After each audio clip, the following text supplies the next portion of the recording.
Senator Ketter, can I ask a question on Yep, sure. Shouldn't the conversation we be having in the country around this as to not whether we should pay penalty rates, but who pays for them? Don't we have, for hospitality on Sundays, don't we have surcharges now that are easily used by small businesses to actually put a weekend or public holiday surcharge on their bill so that the consumer actually pays the cost, not the small business?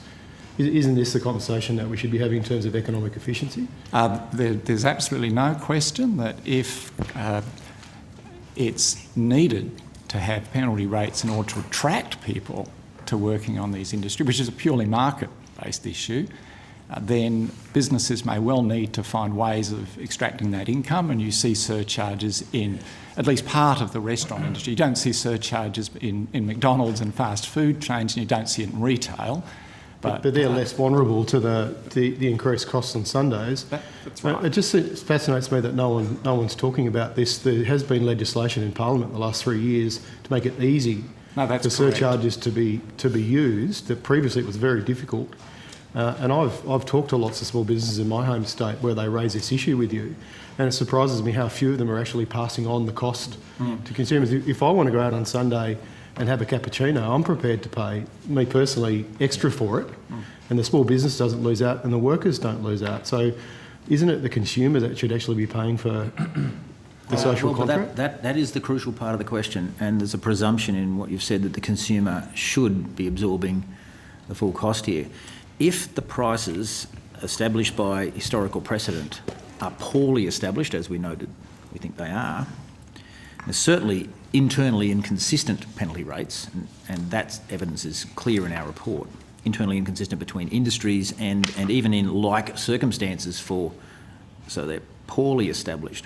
Why should consumers simply pay because of anomalous and previously poorly established rationales for setting those prices? Clearly you should deal with the anomaly first before you decide to otherwise say, and if the price remains high, which in market terms it probably will, certainly in case of New Zealand when they took away penalty rates, industries still chose to pay them in some circumstances in order to attract labour to work in asocial circumstances, and therefore consumers still paid. But first you would try and deal with the anomalous circumstances that have been established through very long periods of a particular workplace relation system. Isn't it a chicken and egg thing? Isn't it an anomaly if consumers won't pay for it? At the moment, that's untested. Well, the consumers, it's a social contract with workers. The anomaly is actually set in regulation. So regulation is setting these rates.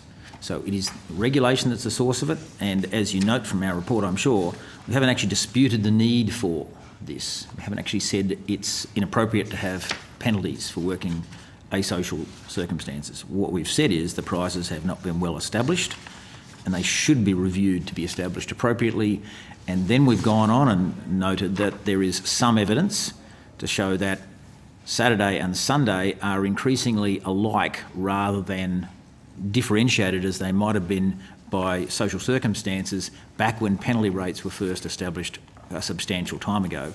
And that does beg the question of reviewing them, which is really what we've recommended, even though some commentary on our report has taken it much further than that. That's what we've recommended. It be reviewed because of this deeply anomalous set of circumstances. And then you can get to the question of consumers and what they would pay. And clearly, I mean, we read the survey work as much as anybody else does. We wouldn't necessarily say those surveys are completely foundationally accurate, but in a broad sense, people are willing to pay for service on the weekends. And we would call that an ideal market response. But the regulation... It's a social contract, right? Right. Yeah. Oh, okay. Yeah. Well, I don't have a couple more. Sorry. You go. Yeah. When I was out of the room, I apologise. No, that's okay. I That's all apologise. right, Sorry, I because didn't realise. I just wanted to on make a the roll. point that we've got a social contract in this country between workers and the Australian people, and this is, but small businesses often caught in between. But if the system's not efficient because these costs aren't being passed on to consumers, I find that hard to. You can't quantify that anomaly in terms of whether people would be prepared to pay for the extra cost to support workers on the weekend. I think a lot of Australians would. I mean, we haven't. Where's the data that? Really? Yeah, I think so. Where's the data that suggests Good you luck would be able with to that. prepare to pay an extra $5 5% on your cappuccino on the weekend or your restaurant. But I think what I'm trying to say, Senator, is that's a patch up on a patch up. It says we've got an anomalous system, and so let's patch it up further by having consumers pay more. Now, consumers may be willing to do so, and at particular points in time, perhaps they do.